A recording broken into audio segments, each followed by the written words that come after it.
They said nothing violent happened here. No crime scene, no missing persons report that ever made the news. Just people who stayed longer than they planned. Neighbors noticed it first. Cars that never moved. Lights left on for days. Curtains that stopped opening. The houses weren't abandoned. They were occupied by people who still paid rent, still answered emails, still showed signs of life. But when someone finally knocked on the door, no one answered. Later, records would show they had intended to leave. Trips planned, boxes half-packed, notes written, but never finished. Every case ended the same way. A quiet residence, a clean interior, and no explanation for why they stayed. This story isn't about ghosts or recordings or anything supernatural you can point to. It's about people and what happens when a place learns exactly how long you're willing to remain uncomfortable before you stop trying to leave. You're listening to a story pulled from the quiet corners of America, where ordinary lives drift just far enough off course to disappear. These are stories told slowly, without spectacle, and without easy answers. If you're drawn to stories like this, subscribe to the channel.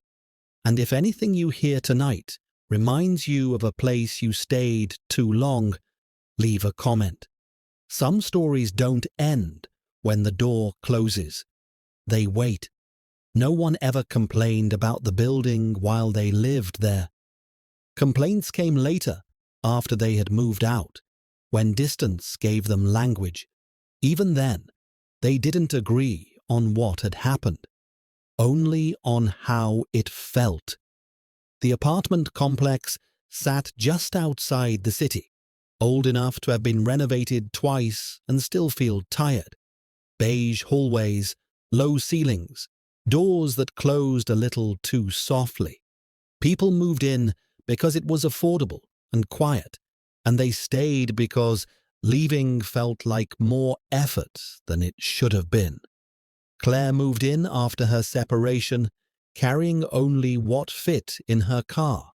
She told people she wanted a place that didn't ask questions, somewhere temporary, somewhere she wouldn't have to explain why she was alone again.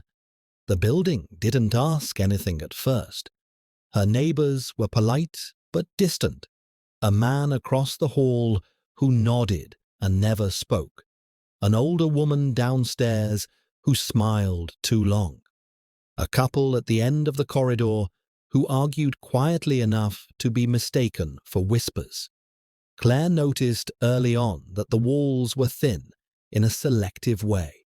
You couldn't hear music or television clearly, but you could hear people. Footsteps, chairs shifting, the low murmur of voices that stopped when you listened too closely. She assumed it was poor insulation.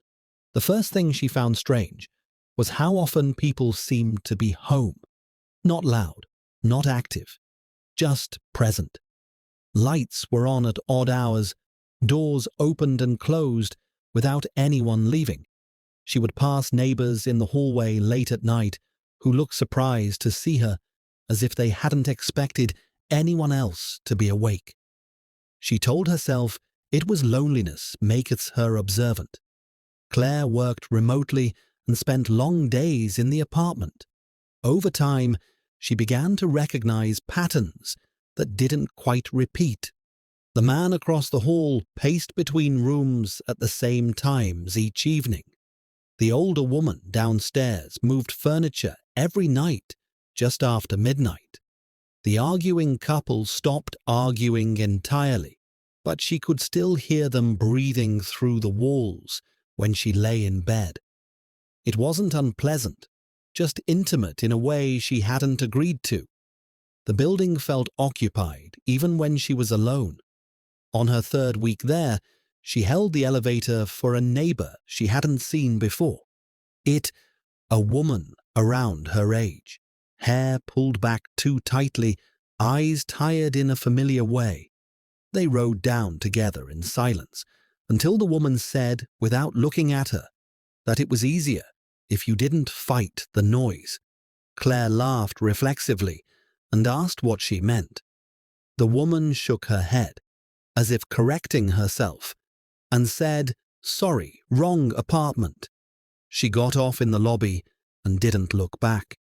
That night, Claire dreamed she was sitting in her living room while people stood just outside the walls, listening, not pressing in, not knocking, simply waiting their turn to be noticed. She woke with the sense that someone had just left. Over the next month, residents began to disappear in small, deniable ways. The arguing couple's apartment went dark, but no moving truck came. The man across the hall stopped pacing, though his lights stayed on. The older woman downstairs was replaced by a younger tenant who arranged her furniture in exactly the same way. Claire didn't report anything. She didn't feel threatened. If anything, she felt accompanied. She noticed that when she was upset, the building was quieter. When she felt calm, it became busy again. Laughter drifted through walls when she laughed. Crying surfaced from somewhere below when she cried. It was as if the building was responding to her emotional volume, adjusting itself to match. She started staying in more. She cancelled visits, let messages go unanswered. It felt rude to leave when the place seemed so attentive. One evening, she found a note slipped under her door. No envelope, no handwriting she recognized. It said she didn't have to be alone here. She laughed at it, assumed it was a misguided welcome. She left it on the counter and forgot about it. More notes appeared, not threatening, not demanding, observations. She slept better when she stayed.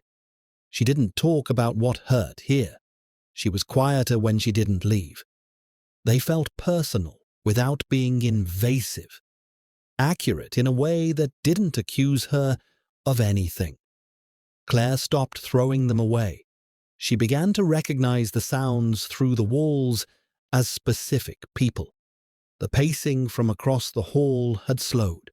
Before it stopped, the furniture downstairs was moved into smaller and smaller spaces.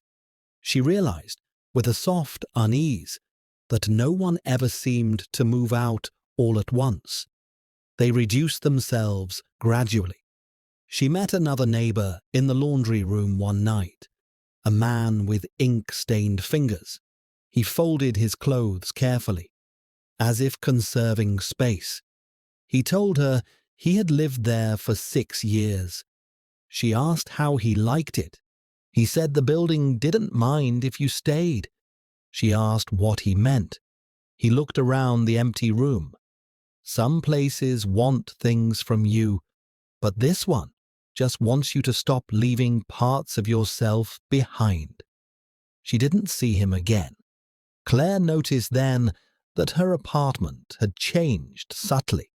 The couch fit the room better. The hallway felt shorter. The bathroom mirror reflected her from a slightly closer angle. None of it dramatic enough to alarm her. Just efficient. She started sleeping in the living room. It felt warmer there. Her sister visited once and left early, said the place made her uncomfortable. Claire watched her go with an odd sense of betrayal, like someone abandoning a conversation halfway through. After that, Claire stopped inviting people over. The building grew quieter as her social world shrank. Entire floors fell silent. The directory in the lobby listed tenants who no longer answered their doors. Maintenance requests went unanswered. Management stopped responding to emails. And yet, the building felt full. Claire became aware of people standing in her apartment when she wasn't looking directly at them. Not visible, just implied, by warmth. by slight shifts in air pressure, by the sense that someone had adjusted themselves to fit beside her. They never touched her. They didn't need to. She began to recognize them by feeling alone in a way that wasn't empty. One night, she realized she hadn't left the building in over a week. The thought didn't alarm her. It felt earned. The outside seemed unnecessary, loud, unresolved. She sat on the floor with her back against the wall and felt something sit beside her, matching her posture perfectly. The contact was not physical. It was positional, like a presence occupying the same emotional space. She understood then what the building was. It wasn't a trap. It was a place that noticed when people stopped needing the world. The people who disappeared hadn't been taken. They had been accommodated. Their need for space reduced until the building no longer had to show them at all. Claire thought about her marriage, about how small she had made herself to keep it intact, about how much room she had learned not to take up. The building had learned her dimensions quickly. When authorities eventually investigated the complex after multiple tenants were declared missing, they found apartments that were perfectly proportioned and completely empty. No signs of struggle, no personal belongings, no bodies, just spaces that felt used. Claire's apartment was the smallest of all. The file listed her as missing. No one questioned why the building remained full long after everyone was gone. Some places don't want victims. They want people who already know how to disappear.